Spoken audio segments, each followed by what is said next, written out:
আমাৰ আমন্ত্ৰণ হৈছে সকলোবিলাক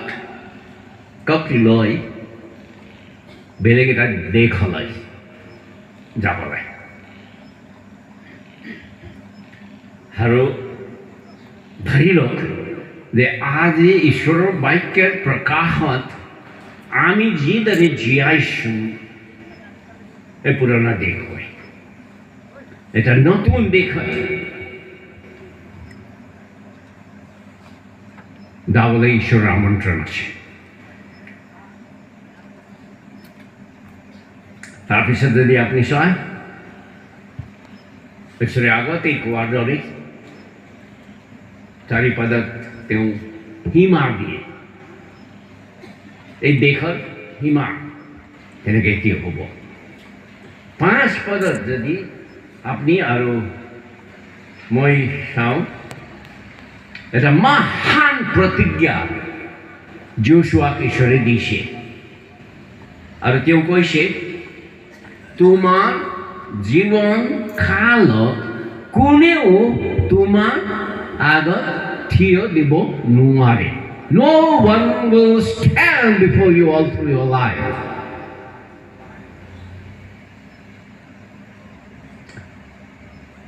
এই প্ৰতিজ্ঞা সত্য হ'ল নে নাই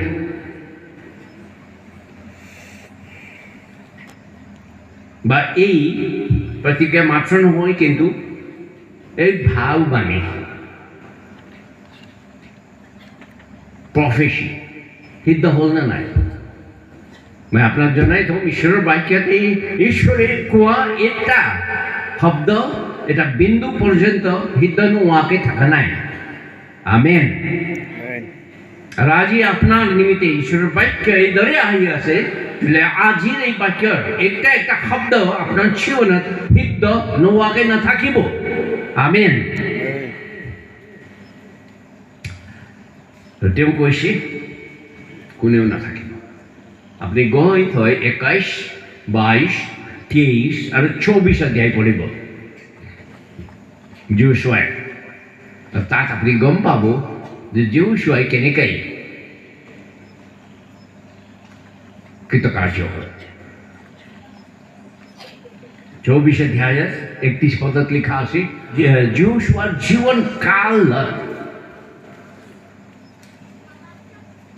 সকলো ইজৰাইলবিলাক ঈশ্বৰৰ মাৰ্গতে চলি থাকিলে অৱশ্য যোশুৱাৰ মৃত্যুৰ পিছত তেওঁলোকে আকৌ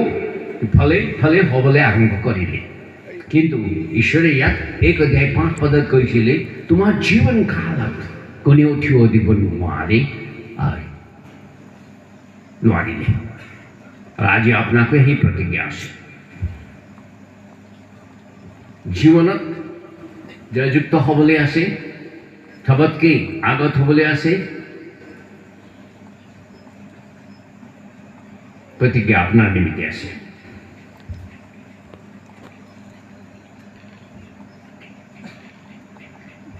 এতিয়া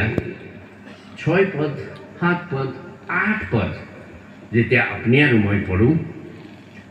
6, 7 আৰু 8 পদ 6 পদ 7 পদ 9 পদ আৰু 18 পদ 1 অধ্যায়ৰ 6, 7, 9 আৰু 18 পদ যিটো আছে সেইটো আমাৰ মূল বিষয়ৰ ভিতৰত আহে যিটো মই কালিৰ পৰা আপোনাক দেখাবলৈ খুজিম কিন্তু আজি মই কি কৰি আছোঁ আপোনাক সেই গড়ত নিব খুজি আছোঁ